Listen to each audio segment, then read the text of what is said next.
Hey all you heroes out there, I'm your professional protagonist, and welcome to Hell Yeah Gaming, where I want to know just one thing. What in the shiitake mushrooms is going on with the Empyrean Shadows? I find the lore on these particular elements of the universe to be quite contradictory in general, and I want to get to the bottom of that. So, let's talk about it.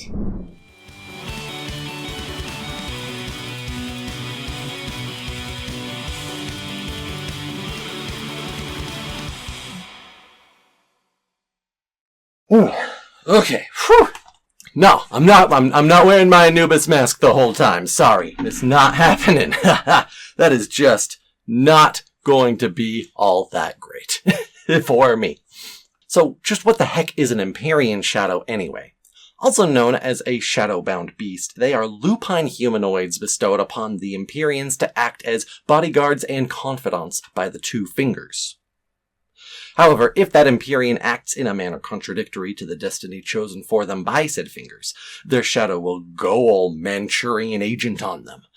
Put simply, the shadow-bound beasts are the fingers' insurance policy for their chosen Empyreans, making sure the little godlings have a protector and a way to kick their butts back on track if they start having these crazy notions of free will and the pursuit of individual goals that don't align with the Golden Order. The immediate problem with these wolf protectors that jumps out at me is that it's difficult to get a read on how they operate because we have such a small sample size, and every one of them is an exception to the rules as they've been told to us by Ronnie and E.G. What? Don't believe me? Okay, then let's go over all of the shadows and what we know about them. Only 3 shadows have been encountered in the lands between, those being Maliketh the Black Blaidd, bound to America, blaidd the Half-Wolf, bound to Ronnie, and a baleful shadow assassin. The first one we have a chance to encounter is blaidd, the requisite Miyazaki Guts homage, an all-around real one. Despite the shattering having happened an untold number of years ago, and Ronnie having orchestrated the Night of Black Knives anywhere from a few decades to several centuries prior, blaidd never once gave in to the programming by the Two Fingers. His loyalty to Ronnie was so true that even as you complete her questline up to and including the witch slaying her own 2 fingers, blaidd does not betray her. While he does seem to go mad at the end and attacks you, this does not seem to be a result of Ronnie going off script. He still mutters about protecting her and has just come off of a fierce battle for his life against the Black Knife Assassins, potentially the second personal betrayal he has experienced in a short period of time. Considering even E.G. claims he made a mistake locking blaidd in an Everjail and that the shadow never faltered, the signs point toward blaidd attacking as a preemptive self-defense. In other words, he's acting out of fear that you are there to betray him too. The next shadow on our list is the most insignificant one, but a very telling example, the baleful shadow. As you near the end of Ronnie's questline, you're attacked by this creature in the underground Ainsel River as an NPC invasion. Though the baleful shadow looks and fights exactly like blaidd, we know it isn't him. Ronnie's dialogue makes it clear that the Fingers have been sending these assassins after her ever since she turned her back on them, which to me indicates they have been trying to kill her ever since she killed her physical Empyrean body on the Night of Black Knives. In other words, the Fingers have been sending these after her because their original agent, blaidd, refused to give in. I can't say if the baleful assassin we fight is identical to blaidd for lore reasons or for the sake of programming simplicity, but either way, it tells us something important.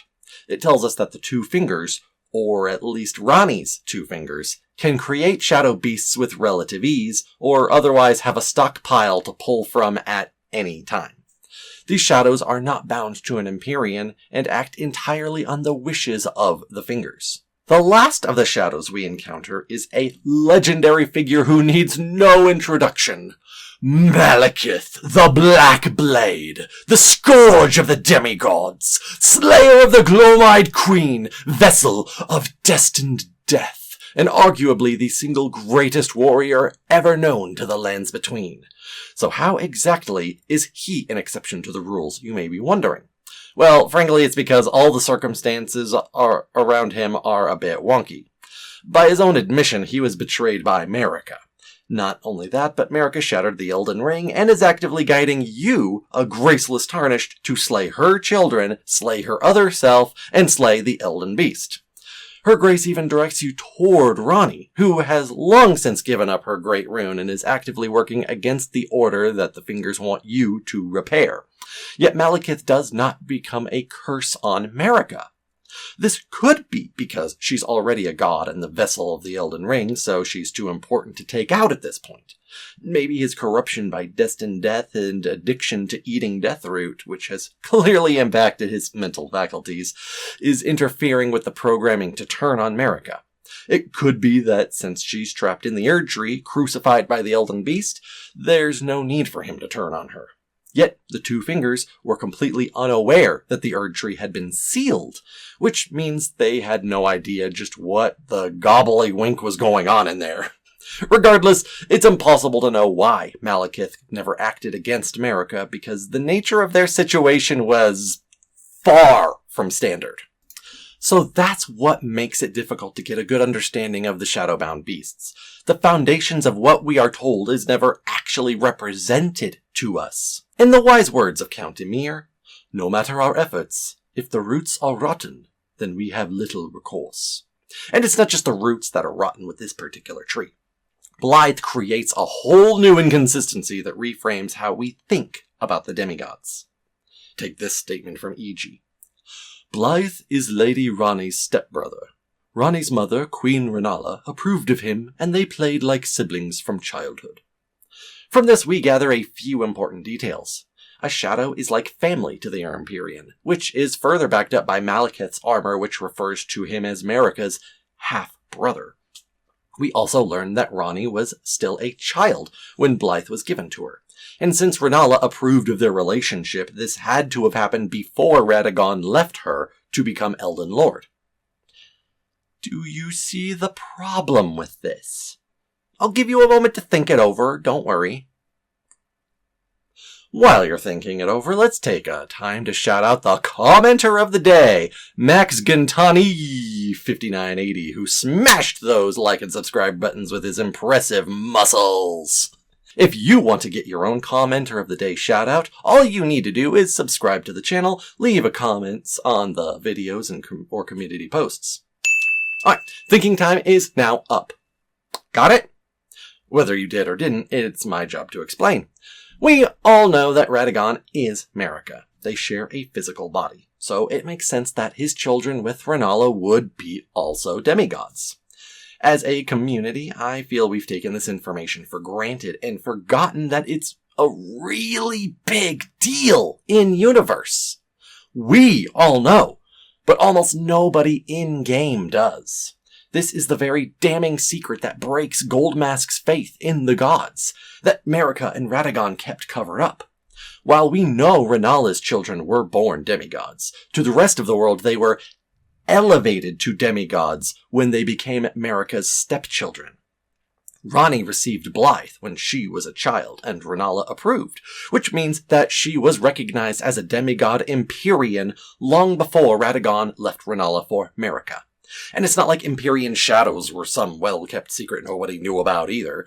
Not only was Maliketh Marika's top enforcer legendary throughout the Lands Between, but Vargrim the Raging Wolf, one of the first Tarnished to return to the Lands Between and join the Round Table Hold, actively aspires to become a wolf and be named an Empyrean Shadow Beast. Now, you could argue that just because the world knew of shadows doesn't mean they knew the Lunar Princess had one.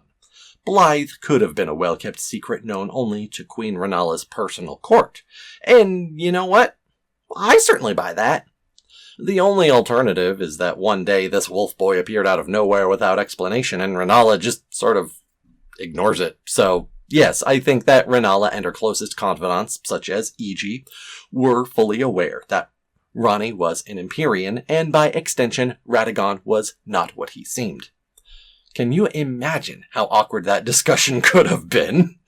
Like, imagine if they're in bed one night and out of nowhere, Radagon and Marika decide to make it a What happens to anything left in there when Marika changes into Radigan? Just saying, it brings a whole new meaning to the phrase, go f*** yourself. One eternity later. Oh, okay, I think I finally have it all mapped out. Now that crucial detour is out of the way, all of this is to say that while you can have it make sense, you have to twist a lot of the circumstances, which frankly just doesn't help us understand the shadow-bound beasts any better. But let's move on to another topic. We've discussed just about everything we can regarding the shadows we've seen. So what about the shadows we don't see? After all, Marika and Ranni are not the only Empyreans in this world. There was the Gloam-Eyed Queen, but of course she's been dead or missing for who knows how long. Yet we also have the twin prodigies, Miquella and Malenia, individuals very much active, and depending on how you choose to interpret certain pieces of evidence, this may also include Mesmer and Melina. But as they are not outright confirmed to be Empyreans, I don't want to focus on them too much. So if a shadowbound beast is assigned to a chosen Empyrean by their two fingers, what's the deal with this rot girl and the Miquellester? Shouldn't the fingers have given them shadows, seeing as they are candidates to replace Marika? Well, my first immediate thought against this was that perhaps they did have shadows at some point, but those shadows died. However, this doesn't seem fulfilling to me. An Empyrean shadow is a very big deal, so much so that Marika and Ranni considered theirs to be their brothers. If they died, then there should be some shred of evidence to that. But through my hundreds of hours of study, exploration, and viewing a wide variety of others' lore videos, I've found nothing to even suggest they ever existed. Not to mention, as we've already discussed, the assassins sent after Ranni indicate that the fingers could replace a slain shadow with relative ease.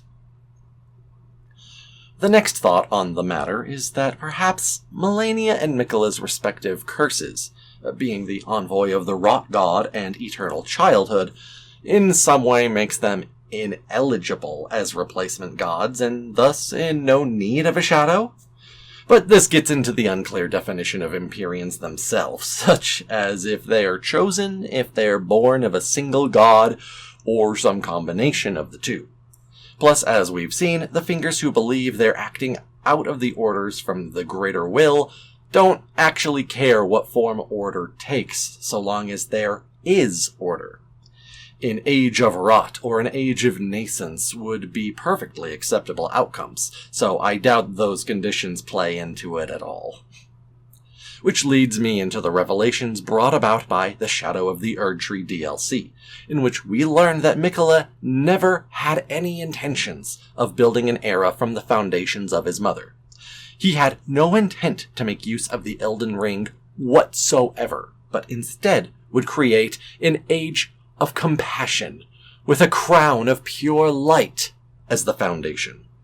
And of course his sister Malenia was ever loyal to his cause. So perhaps the fingers never gave them shadows because they intended to do the same thing as Ranni, for all intents and purposes, by building a new system outside the Elden Ring. Well, that just doesn't work for me either. We know that Miquella was once a firm believer in the Golden Order, and only abandoned it at a later time. They weren't giving his sister enough free healthcare, so he bounced to go make his own country with blackjack and hookers. I mean, his own tree with unalloyed gold. And of course, this eventually led him to abandoning everything with roots in the Old Order. That is to say, he was exactly the person the fingers would want to give a shadow. A perfect Empyrean candidate in need of protection due to his childlike body, with the sort of divergent aspirations in need of being kicked back on track. Perhaps one could take the stance that no shadow assassins were ever sent after Miquella because that would be detrimental. After all, his power to charm the hearts of even the most fervent enemies, you'd just be giving him free soldiers. And the fingers are far from omniscient, as has been proven to us time and again. It's not like they had any way of knowing that Malenia had been separated from her brother since the Battle of Aeonia and has been in a weakened state, prime for assassination.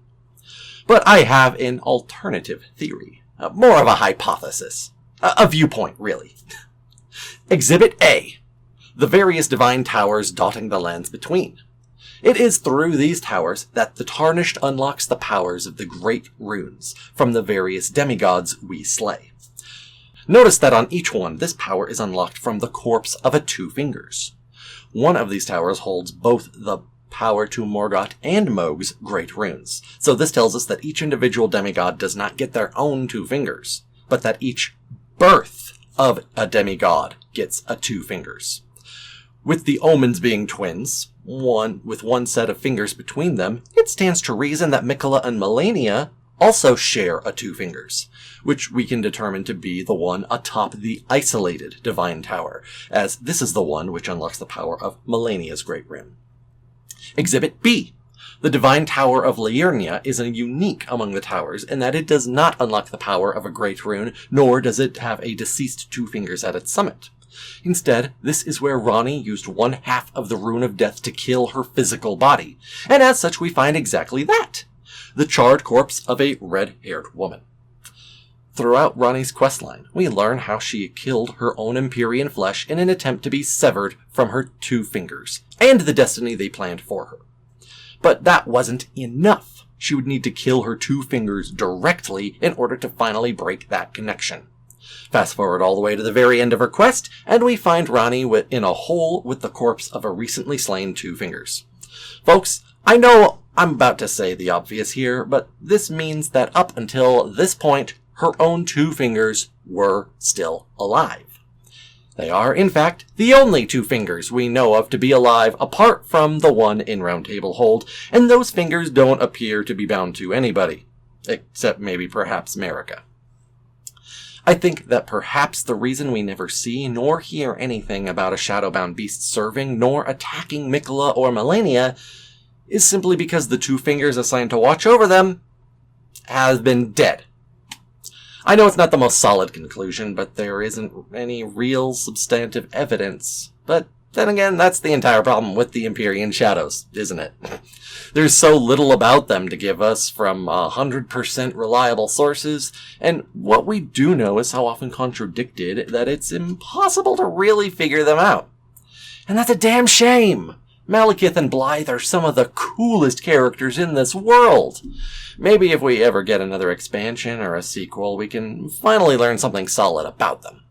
Until then, this is as much as I have to say on the matter. If you enjoyed this discussion, I recommend you check out any of my other Elden Ring videos. Until then, I still think the Shadows are awesome enough that they deserve a great big hell yeah! And hey, I just want to go ahead and say, if you've been waiting for this patiently since October, thank you very much, and I apologize for how it took so long.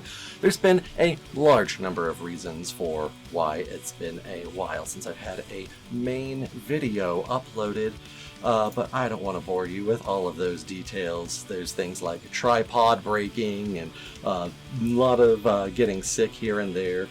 Financial issues here. It's a whole big thing that's mostly going to sound like dumb excuses, but hey, 2025 is here. I'm hoping that we're going to be able to make lots of main channel videos, and with that out of the way, hey, go like, subscribe, hit that notification bell, check out other videos if you would please. Really appreciate it, and have a fantastic day, my heroes.